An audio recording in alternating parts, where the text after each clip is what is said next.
Let's learn how to play The Earthman's Burden. Now, this is a game in development, came up with by a friend of mine. You can't buy this. It started out as like a variant of Risk, but as you can see, it's in space, and also all of the other rules are different. So it's not really Risk, but it is a kind of military conquest thing. These are just some quick reference cards. That's a rule book that I had professionally printed along with all the rest. First, let's do some setup.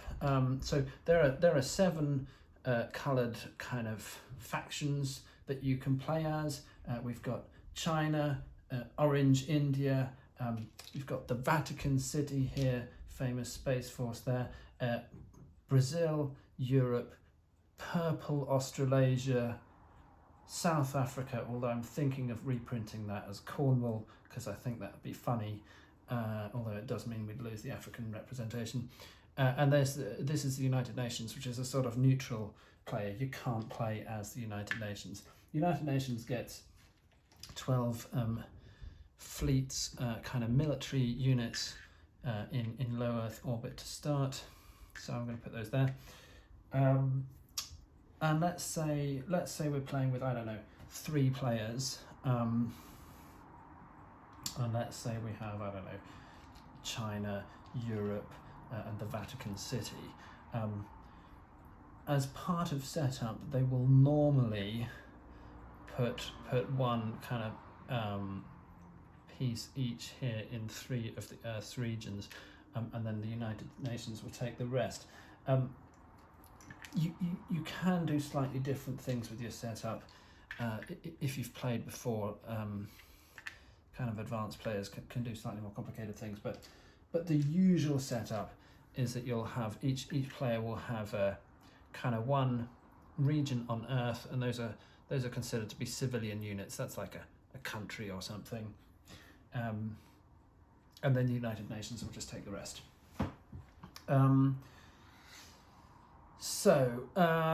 Yeah, let's do setup then.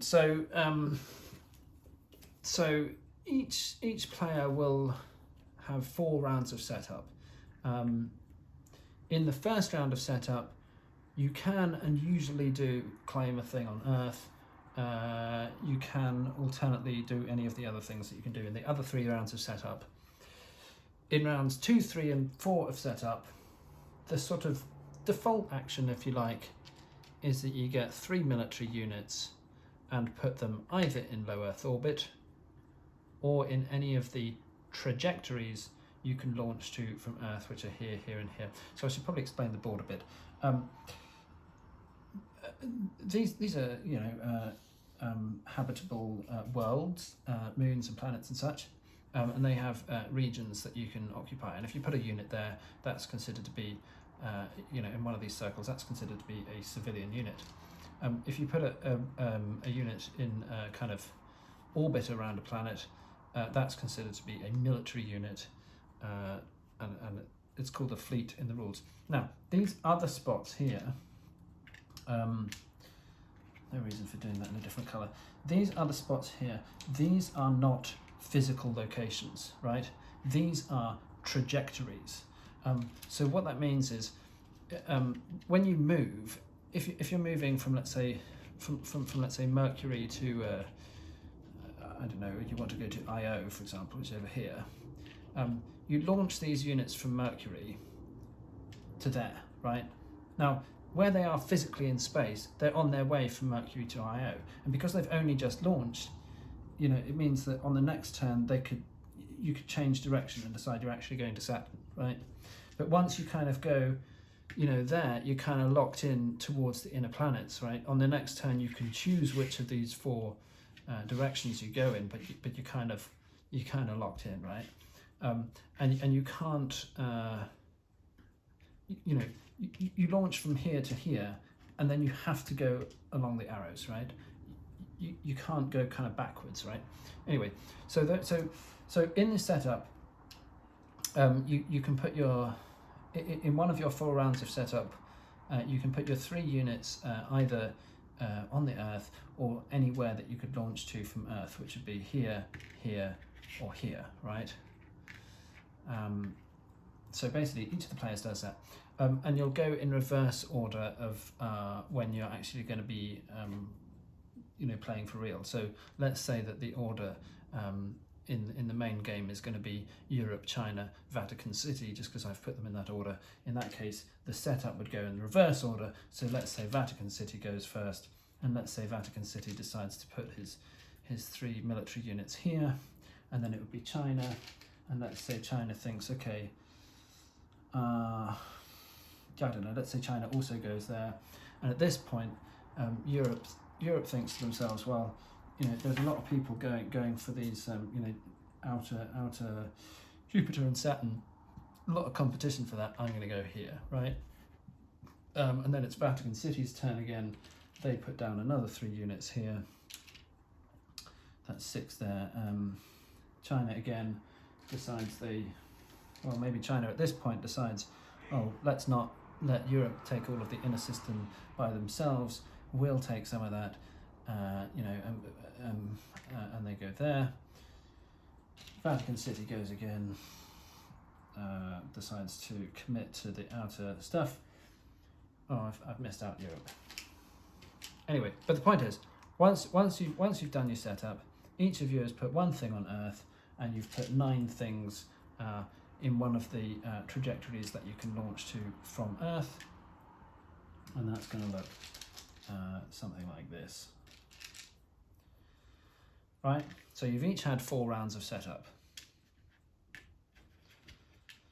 We'll come to what the upside down tokens mean in a minute. So if each had 4 rounds of setup, China's got 1, 2, 3, 4, right? And you've gone in reverse order. Then you start the game proper and you go in sort of forwards order of what you're doing, right? And the quick reference is quite useful. Anything in italics you can basically ignore unless you've stuff in italics doesn't always apply, usually doesn't apply unless you've researched a technology or something. So to begin with, phase 1 background, these are both in italics, right? Reset position on AI track, you don't know what that is. Roll for eschaton, don't worry about it, right? So movement, Orion engines, fusion engines, you don't know what those are, right? So regular movement, units in trajectories must move, right? So we're going Europe first. These 3 things must move, right? That can go to Earth or the Moon. I mean, presumably Europe wants to go to the Moon because that's why they put it there. And the others, I don't know, could go to Venus, for example, or it could go to Mars, or whatever, right? So that's Europe's movement. You've then got military actions. Europe can do military actions straight away here to colonize the Moon.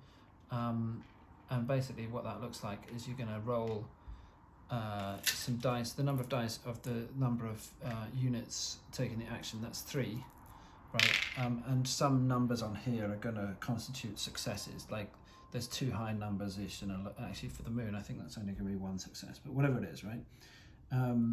Yeah, it's 1 success, right? And the others, they just stay there.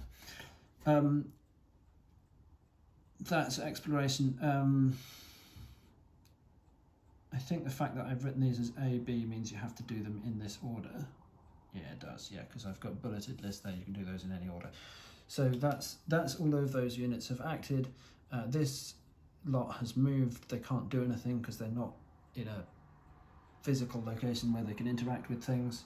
So just to be clear, if you had other units here also in this trajectory, they're not in the same place, right? They can't attack each other until they get to a planet.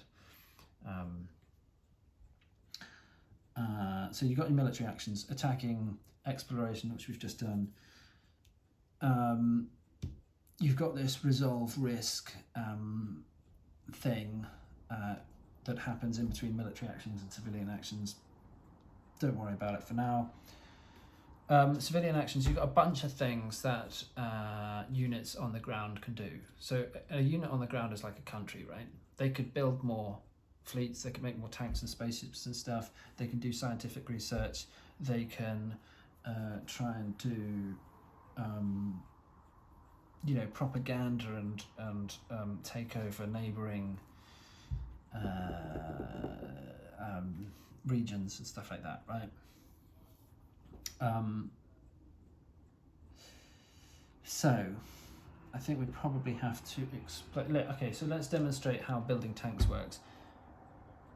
On the Earth, there's a special rule: you just build a tank, a spaceship, and you don't have to worry about it, as long as the United Nations is still present. And that's we'll do how the moon works, right? And then you'll see how that works. So on the moon, Europe only has one region there, right? So if they wanted to use this to build a spaceship, they would roll one d6, right? One die. There's a risk to doing this, right? So do you know what? For the purposes of explanation, let's say they have two regions at this point. It's going to be easier to explain. So that means you're rolling 2 dice, right? Now, before building your spaceships, the player playing as Europe will say how many spaceships they're going to try and build, right? Let's say that I'm playing as Europe, and I declare before rolling the dice that I'm going to use these 2 civilian developments to build 1 spaceship, right? I'm going to roll both the dice, and for any 3 or more, I do build a spaceship. Now, I said I'm going to build 1. I got a 5 and a 6, right? I build a spaceship, and nothing bad happens. I could have said 2, and I would have built 2 spaceships, right? But now let's see what happens. If I say before rolling the dice that I'm going to build 2 spaceships using these 2, I can say up to the number of developments that I have. If I say I'm going to build 2 spaceships, what happens there is I rolled a 4 and a 2, right? Well, the 4 is a success, and that spaceship gets built. But that 2, what that means is I tried to flog my workers in this country to build a spaceship, and they didn't want to, and so they rioted, and they sort of had a coup, and that country is now down at risk, and we flip it over to the sort of slightly grey side with a line through it, and basically that's going to be a problem for later. And I can try and fix it with propaganda, and I can try and fix it with tanks, and both of those are useful, right? So there's some mechanism by which you can kind of pacify this country. But if you don't do that properly, then the other country becomes communist as well, right? And you might lose the whole planet, right? So you've got to be careful about this. I'm only giving broad brushstrokes of the rules here, so I'm not going to go into all the details on everything. Another thing that you can do with with civilian developments is you can do scientific research. Now, okay, let's suppose this has all got a bit further and these things have landed and stuff, right? Let's suppose this is all over here. Now, so let's say we're looking at the Vatican City on Titan, Saturn's moon. They've got 3 civilian developments there. Each unit can only do 1 thing per turn. There's an exception to this, but military units can generally only do 1 military thing per turn. Civilian units can only do 1 civilian thing per turn. The exception is that you can colonize a planet and then immediately do something with it. But in any case, civilian units cannot build tanks and do scientific research on the same turn. Each one can do one or the other, right? So of this world of 3 units, I have to decide which ones are building tanks and which ones are doing scientific research. Now, the way that the dice rolling and the maths works, you generally want to commit all of the units on the planet to the same action, because you're there's like group bonuses for rolling a group of things together, so that kind of works out better. So let's say these guys were going to do scientific research. Now at the start of the game I should have given everybody a token on the kind of start track of the research kind of roundel.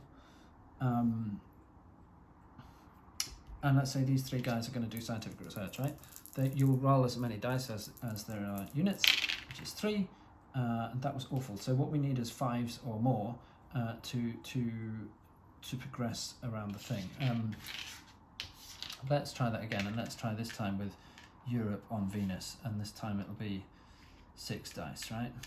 And let's say we've got to a point in the game where they've got the entirety of Venus colonized. And let's say Europe declares that it's going to do scientific research on Venus. So they roll 6 dice, which is as many civilian units are taking the action. Right, that was also a terrible roll. I'm just going to pretend these ones were that instead. Great. So any 5s or more, I don't know if you can see these numbers, we've got 3 5s here.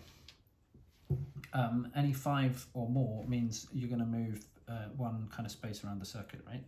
There are 3 of them, so that would be 3 spaces around. Now let's pretend one of these rolled a 6. If you get at least 1 6 in anywhere in the group, that means you re-roll the whole group, right? It also counts by itself as a thing. So if we had 3 5s and a 6, that would be 4 spaces around. The 6 means we re-roll. Now that's interesting. So this time we've got 2 6s and a 5, so we've got 2 more spaces around the thing. 1 2. That's not a space, it's a line. There are 5 spaces around this thing. The fact that we cross that line means we can claim one of the technologies, and we've got this sort of tech tree here.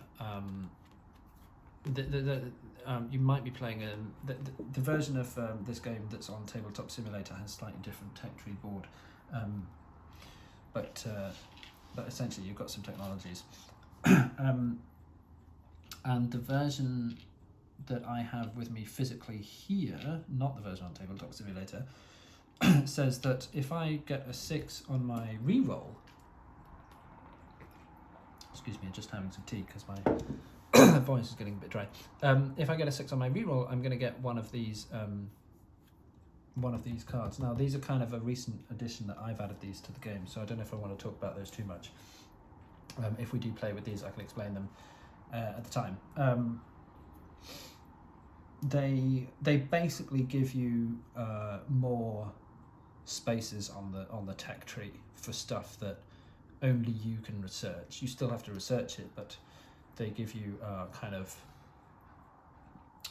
high-powered technologies that become available to you. In any case, by going around this research circuit once, Europe keeps its position on the research circuit and can claim any of these technologies. Now there's a sort of prerequisite system. So to get this one, nanofactories requires nanotechnology, for example. And some of these sort of make sense. So the arrow means you have to get that one first. So let's say Europe gets that. Now there's a brief description of the technology on there. There's also, if you've got one of these quick reference things, these italic bits, that says nanotechnology. It says here nanotechnology on the.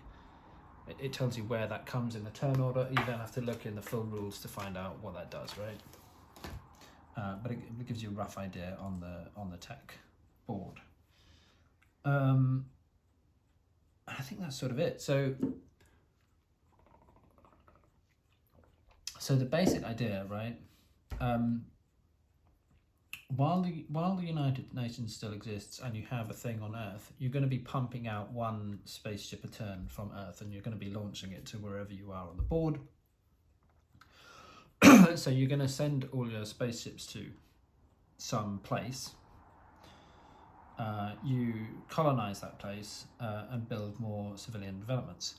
Once you've done that, you can use those civilian developments to build more spaceships, or you can use them to research technologies.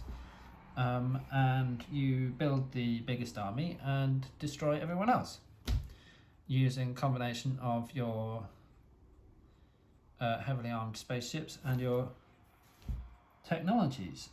But don't do it too quickly, because the other players will gang up on you, and the game sort of encourages that. There are what's called extraordinary actions in here. So that in the rules, there's nothing that specifically mentions trade.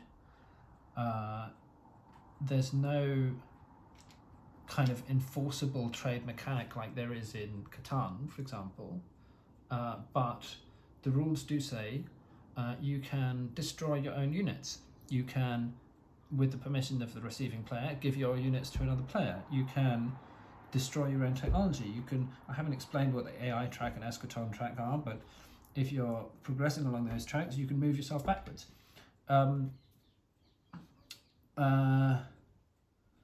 And so there's various mechanisms for things that you can do, which mean you can say to another player, hey, how about you do this thing for me and I'll do that thing for you? Now, it's not an enforceable transaction. You could turn around the next turn and say, haha, I was just kidding.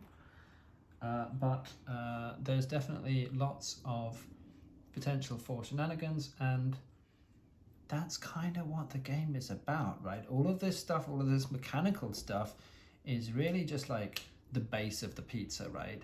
And the kind of shenanigans that goes on top of that, that's really what that that's the toppings. That's what makes it interesting.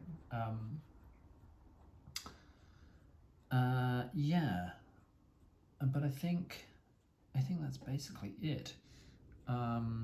You may need a lot of d6s. This is 100. Sometimes it's not enough, because when when you've colonized a place and you build a lot of spaceships, sometimes you build a lot of spaceships, and sometimes it's like more than 100. But the good thing about this is when you launch your 140 spaceships at somebody else and attack them, yes, you do have to roll 140 dice, but you're only ever counting like, was it a 3 or more, was it a 4 or more, something like that. Depends on your technology and the various circumstances of the battle. You never have to like add up like a 3 plus a 4 plus a, you never have to add them up. No, you're just counting all of the dice that meet some threshold, right? So that's nice and easy. I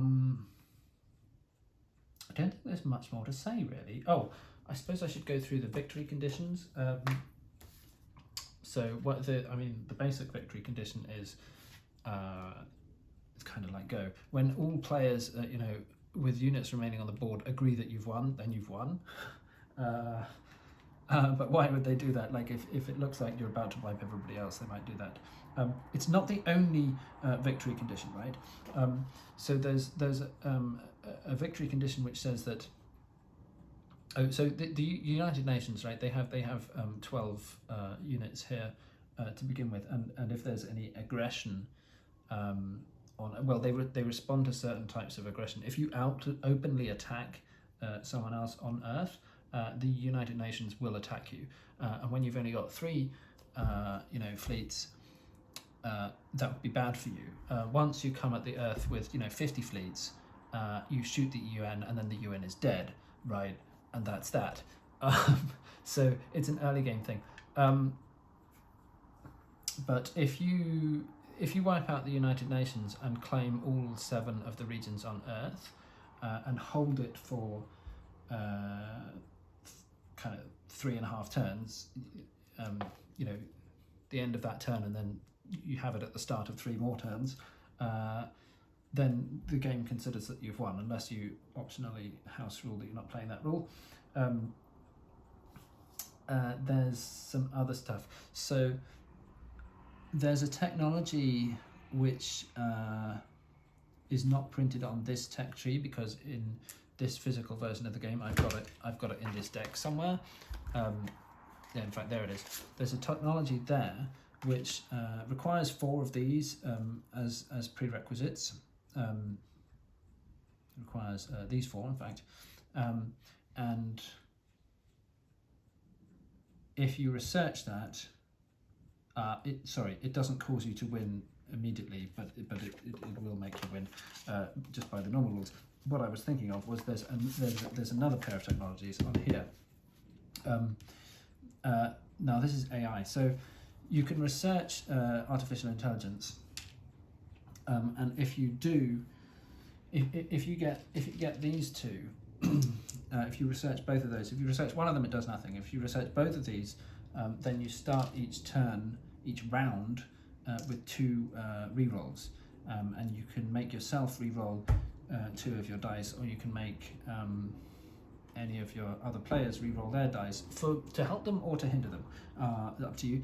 But you can only do that twice per round. That resets at the start of your turn. If you get 4 of these AI technologies, then same thing, but you get 5 re-rolls per round.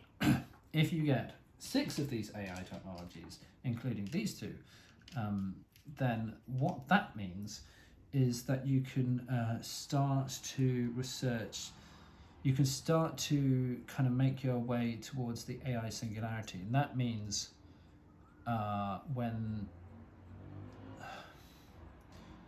I mean, look at the rules, but when if you get to there, it means that your artificial intelligence is at least as competent at developing and improving artificial intelligence as a human is.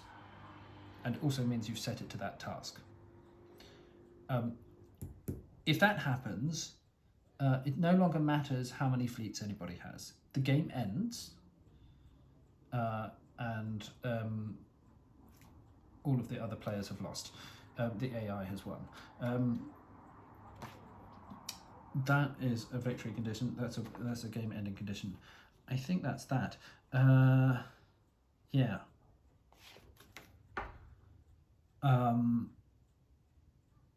Yeah, and there's some other fun stuff in here, but I think that's all I have to say. Yeah, so I'm gonna end it there. Thanks for listening.